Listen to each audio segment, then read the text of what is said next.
Ahora vamos a hablar sobre la probabilidad de la unión y la probabilidad de la condicionada.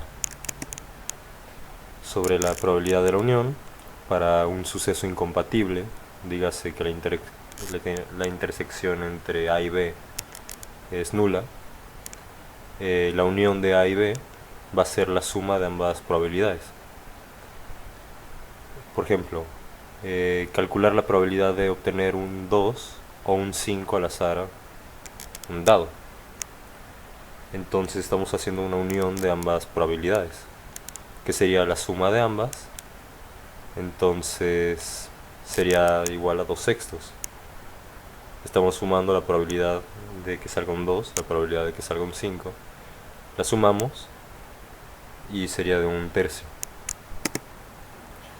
Para sucesos compatibles, dígase que la intersección no es nula, hay algo en una intersección, sería la suma de ambas probabilidades, y restamos la intersección sobrante, que estaríamos contando de más.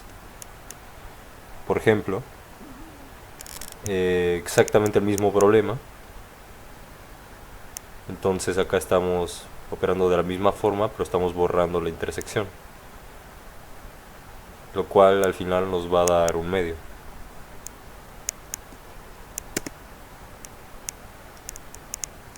Ahora para la unión de tres sucesos, la idea es prácticamente la misma. Cuando tenemos tres eventos, la exclusión-inclusión se extiende. Vemos que tenemos la suma de las tres probabilidades y la resta de cada intersección, más al final una intersección final. La idea acá es deshacernos de las intersecciones que estamos contando de más, pero al final tenemos que sumar una, que sería la intersección como global, digamos. Se suman las individuales, se restan las intersecciones de a pares y se vuelve a sumar la de los tres. Cada término corrige el doble conteo del anterior. Ahora pasamos con algo que se da muy frecuentemente, que es la probabilidad condicionada. Sean A y B dos sucesos de un mismo espacio muestral E, se llama probabilidad del suceso A condicionada al B a la probabilidad del suceso A una vez que ha ocurrido el B. Por ejemplo, acá la probabilidad de que B dado A sería la probabilidad de la intersección de A y B sobre la probabilidad de que ocurra A. Esto es bastante sencillo una vez que ejemplificamos un poco. Por ejemplo, calcular la probabilidad de obtener un 6 al tirar un dado sabiendo que ha salido par. Entonces nosotros tenemos que sacar un 6 dado que ya salió un par. Entonces, ¿qué planteamos acá? Nosotros ya sabemos que hay un par, por ende, ¿cuál es la probabilidad de que haya un par? La mitad, 3 sextos. Entonces sería un sexto, que es la probabilidad de sacar un 6, sobre 3 sextos, lo cual nos da una probabilidad de un tercio. Incluso de forma intuitiva podríamos deducir esta fórmula. Sucesos independientes y dependientes. Para los sucesos independientes, la probabilidad de A no se ve afectada por B. Entonces decimos que A dado B es igual a la probabilidad de A, porque no hay una influencia de B. Lo cual implica que la intersección de A y B es igual a la probabilidad de A por la probabilidad de B. Pero para sucesos dependientes, la probabilidad de A sí se ve afectada por B. Entonces la probabilidad de A dado B no sería igual a la probabilidad de A, porque sí hubo una influencia de B. Lo cual implica que la intersección de A y B es igual a la probabilidad de A por la probabilidad de B dado A. Acá un ejemplo. Para una baraja de 40 cartas, ¿cuál es la probabilidad de extraer dos ases? Digamos que tenemos una reposición, entonces sacamos una carta y digamos que siga habiendo la misma probabilidad de sacar esa misma carta. No se va del conjunto. Entonces la intersección entre A y B nos daría la probabilidad de A sub 1, por la probabilidad de A sub 2, que nos daría 40 sobre 4 sobre 40, perdón, por 4 sobre 40, lo cual es igual a 1 sobre 100. ¿Por qué esto? Porque hay una reposición. La probabilidad de sacar una carta no influye a la probabilidad de sacar otra carta. Pero ahora, sin reposición, dígase que son independientes, la intersección entre A y B es igual a la probabilidad de A sub 1 por la probabilidad de A sub 2 dado A sub 1. Acá, como no hubo una reposición, sí perdimos una carta. Primero sería una chance de 1 sobre 40, 4 sobre 40 digo,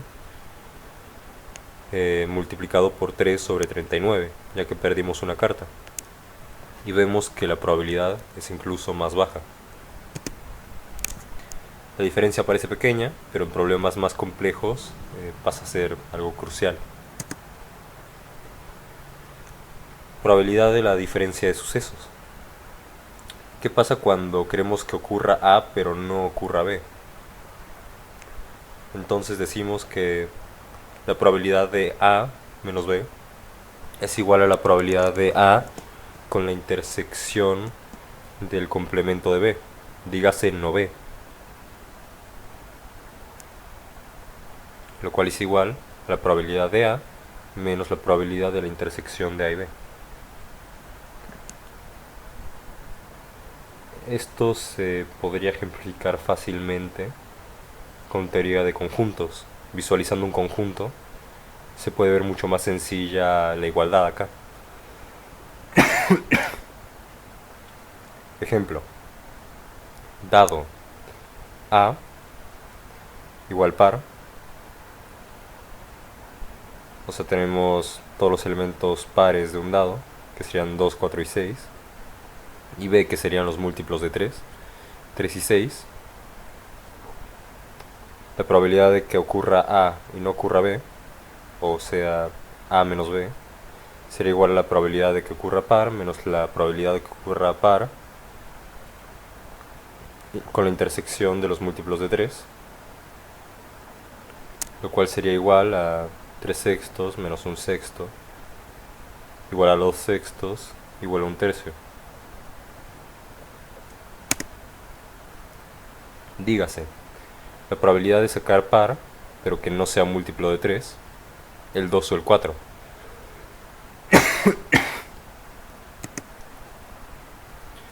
Y ahora otra cosa fundamental, el tema del complemento. Nosotros podemos usar este complemento como un atajo a la hora de hacer cálculos un poco más complicados. A veces calcular la probabilidad de que algo ocurra al menos una vez es difícil directamente, pero calcular que no ocurra nunca suele ser más fácil. Estamos calculando algo mucho más grande. Entonces, con la misma idea de que un elemento más su complemento siempre nos va a dar una probabilidad de 1, nos facilita bastante el cálculo. Entonces, si decimos que acá el caso que sería complicado de calcular, la probabilidad de que algo ocurra al menos una vez, eso sería lo mismo que decir 1 menos la probabilidad de que no ocurra ninguna vez. Entonces, lo que estamos haciendo acá es que es 1 menos una probabilidad mucho más fácil de calcular. ¿Por qué? Porque se complementan. Por ejemplo, en una baraja de 40 cartas, ¿cuál es la probabilidad de sacar al menos un as en 2 extracciones sin reposición? Entonces decimos que la probabilidad de que saquemos al menos un as es igual a 1 sobre la probabilidad, menos la probabilidad de que no ocurra ninguna vez, lo cual nos daría este numerito.